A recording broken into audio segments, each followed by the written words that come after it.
Maka ini hadirin buat inspirasi kita dalam hadis yang dibacakan pada kesempatan malam kali ini. Yang ketiga adalah wajibnya dzunub al-mafiyah, yang membuat hati menjadi gelap karena banyak melupakan dosa-dosa yang pernah kita perbuat. Hadirin yang keempat, ini yang membuat hati kita menjadi gelap adalah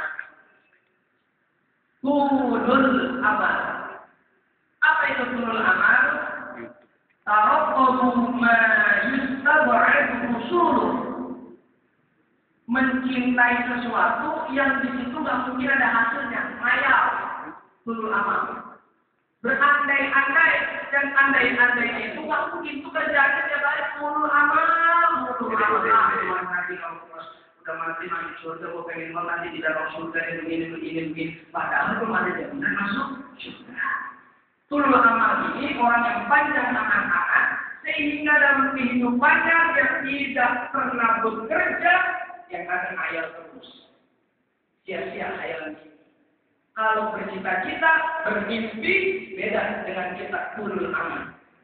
Maka tulul amal tidak diperbolehkan karena ini membuat hati kita menjadi gelap di hadapan Allah Subhanahu wa ta'ala. Maka solusi untuk kita jangan sampai hati ini menjadi gelap, salah satunya adalah Allah Subhanahu wa ta'ala memerintahkan kita ada ibadah-ibadah yang wajib dan ada ibadah-ibadah yang sunnah.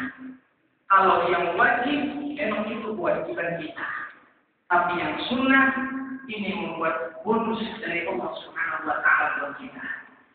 Salah satunya adalah sholat berjamaah. Sebelum jamaah kita laksanakan, sunnah rawatib yang kita laksanakan.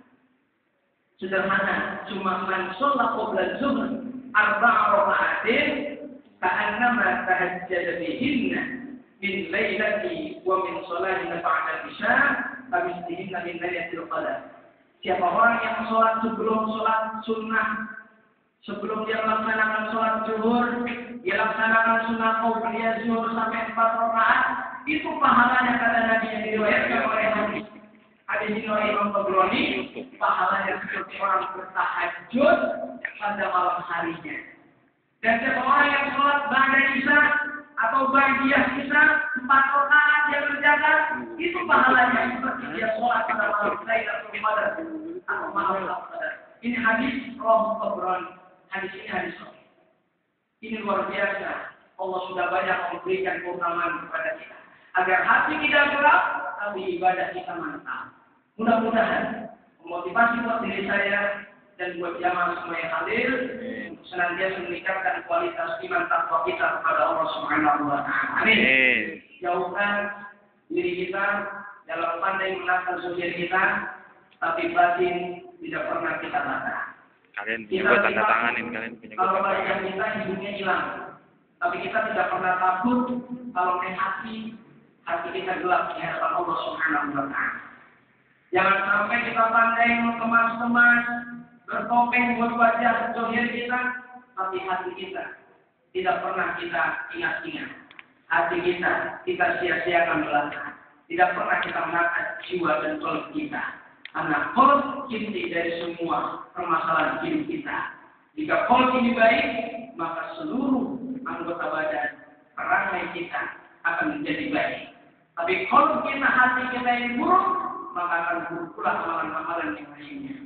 Dan berapa banyak orang yang beramal dengan amalan akhirat, amalannya sia-sia, cuma gara-gara disupinya dengan niat yang jelek dalam hatinya. Dan berapa banyak orang beramal dengan amalan-amalan dunia, dia bekerja pekerjaan yang dinilai dunia, dia berdagang dengan disangka itu pekerjaan dunia, husnul niat, dengan bagusnya niat hatinya, dia niat yang tulus, akhirnya amalan itu menjadi amalan akhirat di hadapan Allah Subhanahu wa ta'ala.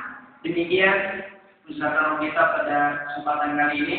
Al-Fatihah yang rahmatillah, pada kesempatan kali ini mohon maaf lahir batin jika penyampaian ini banyak salah dan kekurangan.